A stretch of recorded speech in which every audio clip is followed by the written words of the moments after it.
যা যা নথি দরকার নিজেকে প্রমাণ করার জন্য কি আমি এই শহরের নাগরিক, এই রাজ্যের নাগরিক, সেটা আমি করলাম। তো 3 ঘন্টা হ্যারেস হয়েছে। আজকে মনে হচ্ছে কি না, এইটা যারা সিনিয়র সিটিজেন বা যারা অসুস্থ তাদেরকে আমার মনে হয় কি একটু রিলিফ দেওয়া দরকার। কারণ একজন যে 50 বছর একটা বাড়িতে থাকে তাকেও প্রমাণ করতে হচ্ছে, কিন্তু সে একা থাকে, শরীর খারাপ, সে আসতে পারছে না। এসআইআর যদি হওয়ার ছিল তা 1 বছর আগে হয়নি কেন? আমার প্রথম প্রশ্ন।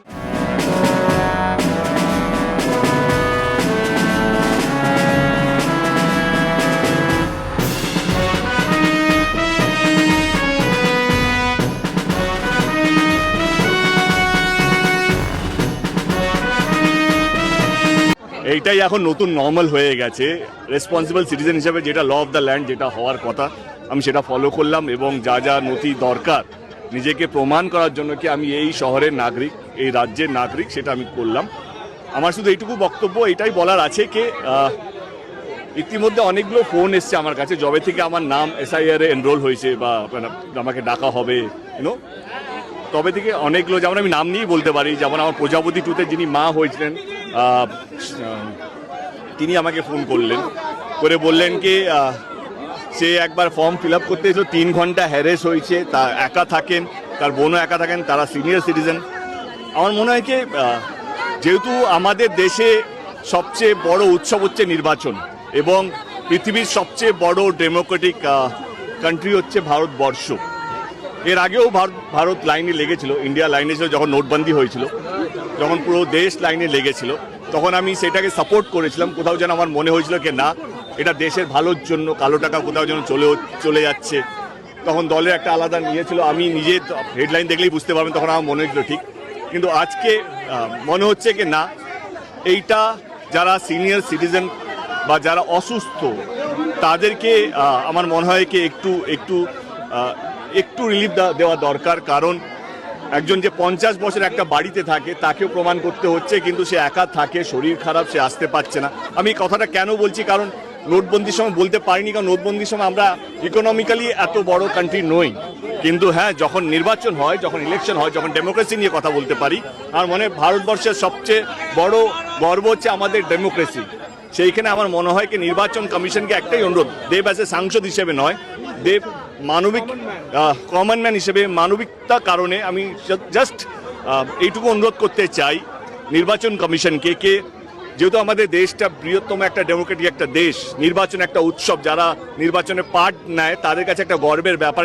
আমি ভোট দিয়েছি, এখানে জ্যান্ত মানুষকে মৃত্যু ঘোষিত করানো হচ্ছে।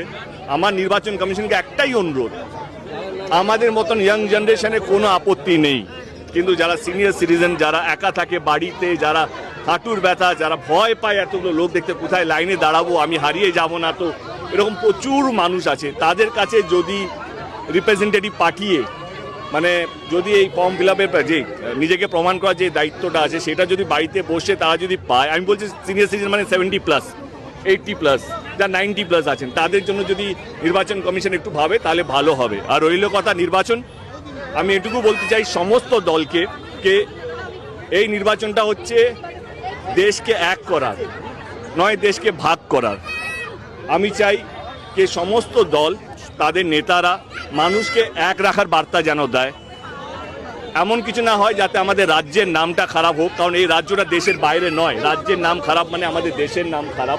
একটা রেসপন্সিবল লিডার হিসেবে যা যা করণীয় সেটা আমার মনে হয় কি নির্বাচন আসছে, সমস্ত দল যেন তাদের রিপ্রেজেন্টেটিভকে এইটুকু যেন বলে কি যাই হোক না কেন, আমরা আমাদের রাজ্যের নাম বা আমাদের দেশের নাম যাতে খারাপ যাতে না হয়, আর মানুষ যেন এক থাকে, এই বার্তা যেন তাদের কথাবার্তার মধ্যে যেন থাকে। তোমরা তো রিপোর্টার, তোমাদের কাছেই কারণ নেই, তোমরা তো রিপোর্টার, তোমাদের কাছে কোনো কারণ আছে? এবার তোমাদের কাছে যদি কারণ না থাকে তাহলে আমি কোথা থেকে কারণ বলছি? ল অফ দ্য নেশন আমাকে ফলো করতে হবে। যেইভাবে এসছে আমরা ফিল আপ করেছি, তাদের মনে হয়েছে, আমি কাউকে দোষারোপ করছি না কি এটা নির্বাচন কমিশনের ভুল বা এটা দেবের ভুল। আমি এটুকু বলতে চাই কি এর আগে আমি 2014 থেকে আমি ভোট দিতে শুরু করেছি, 11 থেকে। তার মানে কি আমার 3টে ভোট কি নালিড হয়ে গেল? যারা 2011, 14, 16, 19 21-24-এ ভোট দিয়েছে তারা কি তাহলে আনভ্যালিড হয়ে গেল? তো সেটাই মনে হচ্ছে কি নির্বাচন কমিশন নিশ্চয়ই কিছু একটা ভাবনা চিন্তা করছে। এটা ভুল না খারাপ, আমার দলের স্পোক পারসন এবং কালকে দিদিও ফেসবুক লাইভ করে বা বলেছেন। এবার আমার মনে হয় কি নির্বাচন কমিশন এবং রাজনীতি চলতে থাকবে। আমার কষ্ট হচ্ছে ওই সিনিয়র সিটিজেনদেরকে নিয়ে যারা হয়তো লাইনে বেশিক্ষণ দাঁড়াতে পারে না, হয় না, আধ ঘন্টা বেশি লাইনে দাঁড়াতে পারবে না, হাঁটু ব্যথা বা অনেক সমস্যা হতে পারে, অনেক সমস্যা হয়, তাদেরকে একটু আমার মনে হয় প্রায়োরিটি দেওয়া উচিত। আমি আমার পাসপোর্ট নিয়ে এসেছি, পাসপোর্টটা দেখালাম।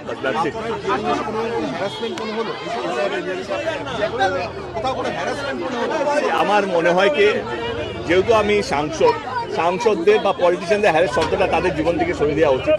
কারণ এই দল করলে ওই দল হ্যারেস করবে, ওই দল করলে এই দল হ্যারেস করবে, এটা এখন নিউ নর্মালও হয়ে গেছে। মানে এমন নয় কি আমি খুব যে পলিটিক্সে আসার পরে যে খুব নর্মাল লাইফ লিড করছি তা নয়। মাঝে মাঝে এমন জিনিস ঘটতে থাকে আমার জীবনে, সেটা অকল্পনীয় থাকে বা আনপ্রিপেয়ার্ড থাকে। তো এটাই বলবো কি হ্যারেস শব্দটা কোনো পলিটিশিয়ানের জন্য থাকা উচিত না। এই দলে থাকলে ওই দল হ্যারেস করবে, ওই দলে থাকলে এই দল হ্যারেস করবে। এটা তোমরা কি বুঝতে পারছো না? এবারে কেন আমার মনে হয় এটা তো সত্যি, মানে আজকাল যা হচ্ছে, মানে যেমন ভাবে হচ্ছে, মানে এই এসআইআর যদি হওয়ার ছিল তা 1 বছর আগে হয়নি কেন? আমার প্রথম প্রশ্ন এটা।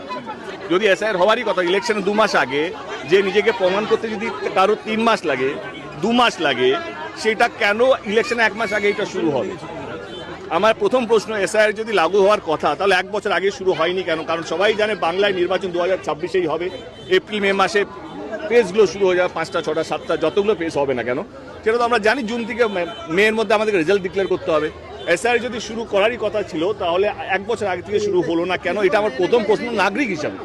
সাংসদ দূরের কথা, আমি টিএমসির সাংসদ বা আমি একজন রাজনীতিবিদ সেটা দূরের কথা, আমি বিজেপি থাকি বা টিএমসি থাকি বা সিপিএম থাকি বা কংগ্রেস থাকি, সেটার থেকে ঊর্ধ্বে হচ্ছে যদি এসআইআর শুরু করার কথা ছিল তাহলে 1 বছর আগে শুরু হলো না কেন? এত কম টাইম, শর্ট নোটিসের মধ্যে যারা প্রমাণ করতে পারলো যারা। এখন আরেকটা জিনিস, এটা ঠান্ডা, এই ঠান্ডার মধ্যে আমাকে সেই মেসেজগুলো এসছে যে এত ঠান্ডার মধ্যে কি করে যাব, এই হচ্ছে, এইটাও একটা বিষয়। তো যারা প্রমাণ করতে 1 মাস দেরি হবে তাদের নাম উঠবে না। আর মনে হয় এইটা ইলেকশন কমিশনারকে বিনীতি মানে জোড়ো হাত করে অনুরোধ করলাম যে এইটা সিনিয়র সিটিজেনকে নিয়ে একটু ভাবুন, তারা যেন বাড়িতে বসে, কারণ তারা অনেক সময় লাইনে অনেকক্ষণ দাঁড়াতে পারে না, তাদের পায়ে ব্যথা, সিঁড়ি চাপতে পারে না, ভয় লাগে এত ভিড়ের মধ্যে কোথায় লাইন লাগাবো, লোকে হাসবে কি না, হয় না, অনেক সময় অনেক মানুষ কথা বলতে পারে না, ভয় লাগে কি কোথায় গিয়ে কী কথা বলবো, সেই প্রসেসটা জানে না, ভয়ে হয়তো বেরোতেই পারলো না। তার জন্য আমাদের ইলেকশনটা যেন হ্যাম্পার না হয়। যেই জিতুক, মানে আমি বলছি আমার দল জিতুক বা অন্য দল জিতুক, যেই জিতুক, কিন্তু কোনো ভোটার বেঁচে থাকা অবস্থায় শহরের নাগরিক হিসেবে তার যেন ভোটারের অধিকারটা যেন ইলেকশন কমিশনের চক্করে যাতে না চলে যায়। সাবস্ক্রাইব করুন রিপোর্টার সুকৃতি প্রোডাকশন, ক্লিক করুন অ্যাপের বেল আইকনে।